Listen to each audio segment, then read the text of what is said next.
Se inscreva no canal, ative o sininho de notificações e deixe seu like. Continue imaginando como é higiênico e esteticamente agradável não precisar mais colocar um cigarro na boca.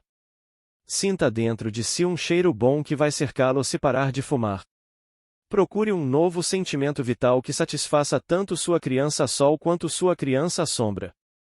Se você come em excesso e assim transmite à sua criança sombra conforto e acolhimento, tente imaginar um filme totalmente diferente.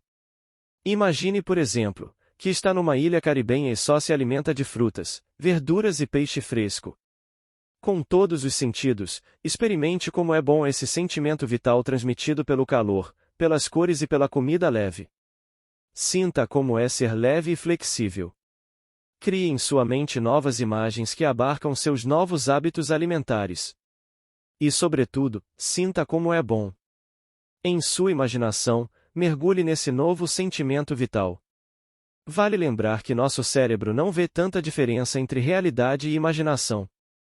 Se você equipar sua mente com um bom cinema para mergulhar num novo sentimento vital, vai abrir o primeiro espaço para uma nova via expressa de informações. Se quiser parar de fumar, você pode imaginar que está numa linda floresta, que você e ela estão conectados, que você respira o ar puro. Outra bela imagem é imaginar que estava nadando no mar e agora está deitado na areia morna, recuperando o fôlego e recarregando as energias ao sol.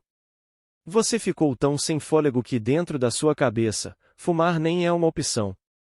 Continue imaginando como é higiênico e esteticamente agradável não precisar mais colocar um cigarro na boca. Sinta dentro de si um cheiro bom que vai cercá-lo se parar de fumar. Você pode imaginar qualquer lugar interior que transmita paz, no qual relaxe profundamente e ao qual sempre pode voltar quando mais precisar desse sentimento.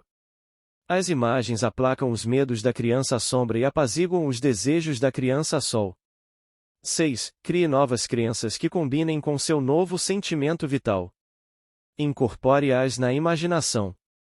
Perceba como essas frases se fazem sentir dentro de seu corpo. Usando as cores da sua preferência, escreva-as num papel e o coloque num local visível da sua casa. Repita-as para si mesmo pelo menos 15 vezes ao dia e sinta-as. 7. Já que não fazer algo é muito mais difícil que fazer, procure algum comportamento de substituição. Invente um antissistema. Em termos de vício, o esporte é uma das melhores antidrogas que existem e também pode ajudar a desenvolver um sentimento vital inteiramente novo. É altamente recomendável praticar exercícios regularmente, se é que você já não pratica. Pense em todas as coisas boas que pode fazer para preencher esse vazio aparente criado pela abstinência. Talvez começar um novo hobby, fazer uma transição profissional ou uma especialização. Faça o que lhe faz bem, que faz você ter gosto pela vida e que o preenche de sentido. Estabeleça períodos progressivos sem vício e recompense a si mesmo quando conseguir alcançar cada meta. 8. Todas as vezes que sentir desejo da sua droga, evoque sua nova postura perante a vida e se distraia. Faça o que for preciso para não se deixar levar pelo vício. Nesse ponto, distração é tudo. Chega a ser óbvio mencionar isto, mas evite ao máximo as tentações. Por fim, lembre-se de que ter um dia bem estruturado ajuda a não sentir a pressão do vício. A maior parte das recaídas ocorre em momentos de estresse ou de ócio excessivos. Com uma rotina bem estruturada, consigo evitar tanto uma coisa quanto outra. É sobre isso que vou falar na próxima sessão. Supere a inércia. A inércia é um dos maiores obstáculos para transformar nossa vida e promover mudanças. Como acontece com muitas das nossas características, sua origem é em parte genética. Além de nosso sistema ativo, também dispomos de um programa de economia de energia, cujo objetivo milenar é fazer com que poupemos nossas forças e não nos cansemos à toa.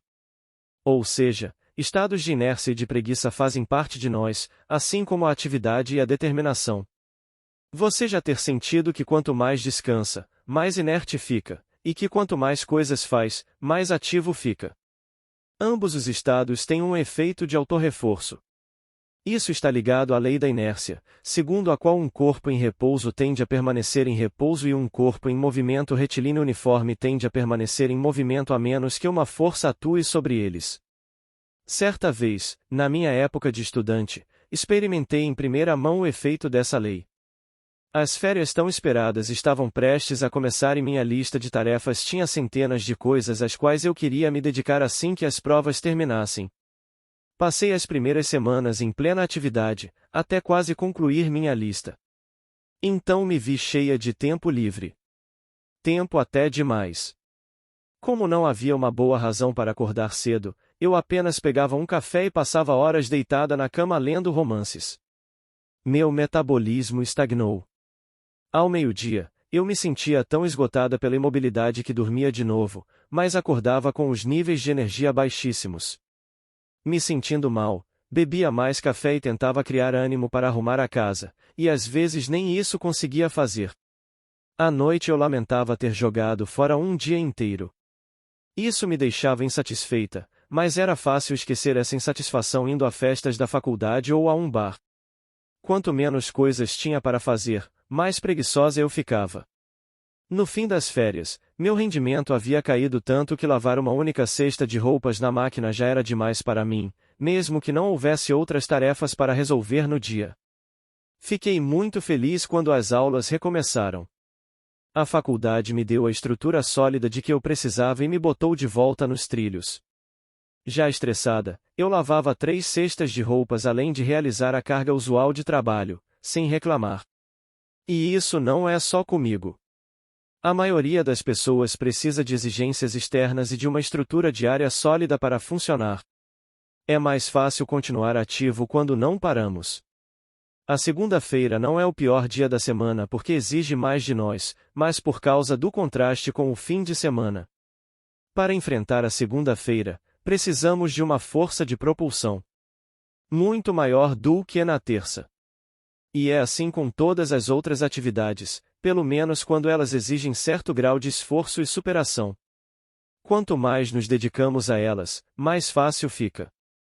Ter as atividades diárias bem estruturadas é a melhor prevenção contra a inércia. Faça planejamentos diários e semanais, incluindo também atividades de lazer. Eu sigo à risca meus planos e é por isso que tenho bastante tempo livre. Antes do café da manhã, pratico um pouco de exercício físico. Depois, escrevo um pouco. No intervalo de meio-dia, relaxo um pouco e pratico piano. À tarde, atendo clientes. Às 18 horas, encerro o dia. É simples, mas eficaz. É esse, por assim dizer, o resultado da minha experiência na época de estudante. Pense bem sobre o que quer e sobre o que é importante para você, e de acordo com isso, faça planejamentos diários e semanais. Assim como as listas de tarefas, eles são de grande ajuda para organizar as coisas. E também protegem você da sobrecarga, que é tão prejudicial quanto a subcarga.